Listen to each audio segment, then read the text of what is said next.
Hey guys, Akiba from CryptoSlate here. Today with me, I've got Bettina from ECC. How are you doing? Hi Liam, I'm doing good, thanks. So, do you just want to intro yourself a little bit, what you do at ECC? Yeah, of course. So I've been organizing the EthCC conference for the past 4 years, basically scaling what used to be a small-ish conference of passionates into EthCC 2022, where we're hosting more than 2,000 people and 280 speakers. Yeah, I mean, it's super exciting. What does ECC mean to you then? So you've seen it grow and evolve. So rather than just the headline of, oh, this is the corporate speak, what does it mean to you, the event? For me, EthCC, first of all, was my way of diving into blockchain and discovering the decentralized ecosystem, and it's something that we've really tried to maintain throughout the years. It's a technical event. EthCC, I believe it's made for the builders of Ethereum. It's not a very marketing event. It's got this vibe of family. You know, you come back every year, the same speakers come back, the same sponsors come back, the same attendees, the same volunteers come back 5 years later. They still want to filter people at the entrance, and that for me is EthCC. So, were you concerned when the extreme heat warnings came through? I was. I think it's something that is of larger scale than simply EthCC. I'm very conscious about global warming, and I think that having a heat wave in Paris with 2,000 crypto passionates there is maybe something actually people can think about. So what do you mean by that?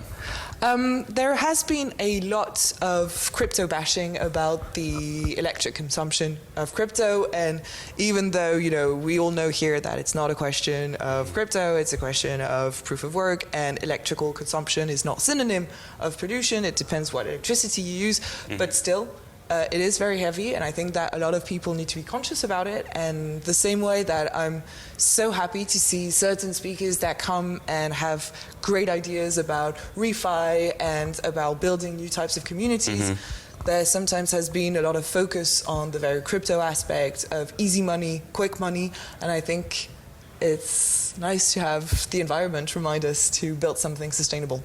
Yeah, no, definitely. I mean, you see little to no talk of like Amazon or Microsoft or Google servers, and I mean, it's the same thing. It's just computing power, whether it be proof of stake or proof of work. As you say, the use and then the pollution are two completely separate things. Absolutely. Yeah.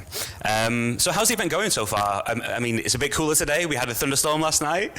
Like, thankfully, I'm from Manchester, so for me, this now feels a bit more like home. The event is going pretty well. I think everybody's enjoying. Everybody survived yesterday. I was very happy that no one fainted, no ambulance came by.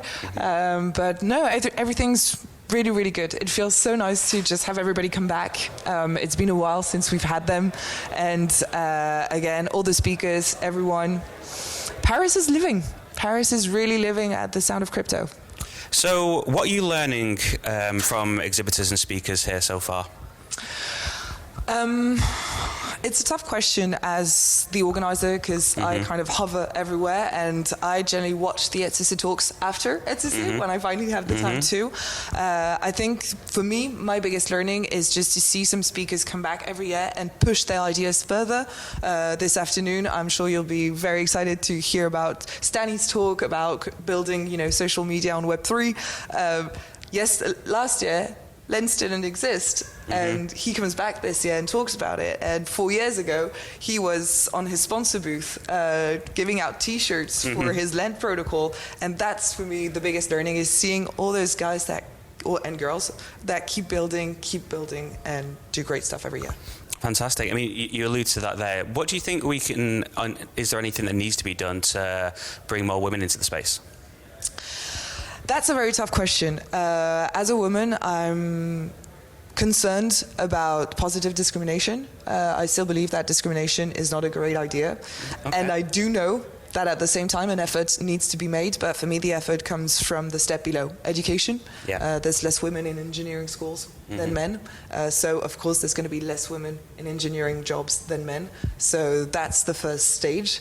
But every year I get contacted by more and more people that try to get tickets for more diverse communities into EthCC, and it's something I want to keep building. Fantastic, that sounds great.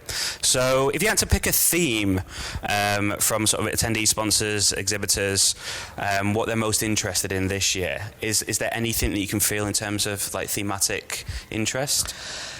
I think there's definitely a lot of talk about the merge, about all the elements that go around it, optimism, ZKs, everything around that is still a very big subject. I also think that there's more and more movement about UX. Yeah. And this is such great news, such great news. My friends are not blockchain people at all, and they've been telling me for the past 4 years that I work with mental people that have no idea how to take care of the final user, and having more people passionate about it and talking, and we're giving them more room on stage at EthCC as well. Yeah, I think UX is something that before ECC, just in general, everyone's looking at during this bear market in terms of building how can we improve the user experience. Because if we're going to, for the next bull run, if you're going to get new people in, we need to improve something. Because you need to enable people to understand it easily. So obviously, having done this for several years now, you've had the event during bear markets and during bull markets. Is there a difference in the way that the event feels? Absolutely. Well, EthCC used to mark the yearly low of Ether. This year, there's something changing, so I'm not really sure. But the biggest difference, I'd say, is in terms of traction of the event. Of course, during a bull market, there's a lot more people that want to come. This year, we were selling out our batches of tickets like never before. There's also a difference in the people wanting to attend. Going back to a bear market, I think we can see that in the Ethereum community, the people that are at EthCC are a lot of people that have been here for long and less newcomers. And we saw in other events that happened prior this year during the bull market that there were a lot of new people in the ecosystem. So that's definitely a change. So you're saying you sold out tickets faster this year? Yeah. And during the bull market. So when did the tickets go on sale? January. Right, okay. So just towards the sort of the start of the bear market. Okay, exactly. Cool. So, I mean, the other thing then is what's changed since last year? At EthCC? What changed since last year? Well, a lot and nothing at the same time, I'd say. We've got new speakers, we've got new sponsors, and at the same time, we've got the same speakers coming back, the same sponsors. Massive change is that instead of COVID, we got heat waves. So, you know, that's a change. Voilà, instead of masks, prepare water. I mean, you put fans in the goodie bags as well, didn't you?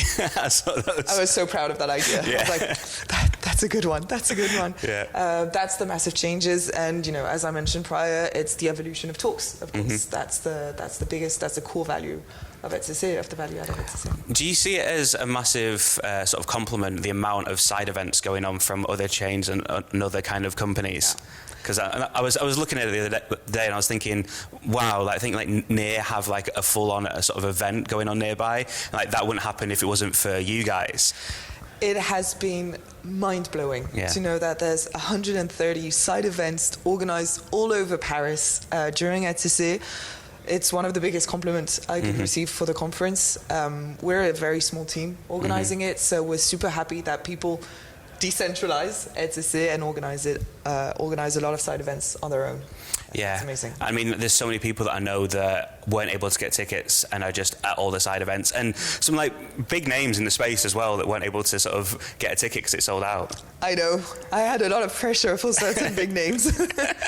But yeah, that's the difficulty of selling out. But again, all those side events, for me, I love walking in Paris in July and suddenly going to my own supermarket and seeing 3 crypto t-shirts there. I'm like, oh, yes, they are everywhere. That's my fault. But it's amazing. Brilliant. So, I mean, I'd usually ask kind of what's next, but I imagine next year is next. When do you start planning for that? Planning starts now already. Next year, we are growing the team. Again, EthCC is growing every year. Today, the team is too small for next year, so I'm going to recruit. and I am also studying on the side, so I've got other projects for myself. But the biggest thing is next year we'll change a bit the format of EthCC, and we'll grow the team and try to do something even bigger. So what's the change in the format? That will be for you to know later. Okay, brilliant. Well, thank you very much for joining us, and look forward to the rest of the conference and seeing what the new change is next year. Awesome. Enjoy the talks. Thank you.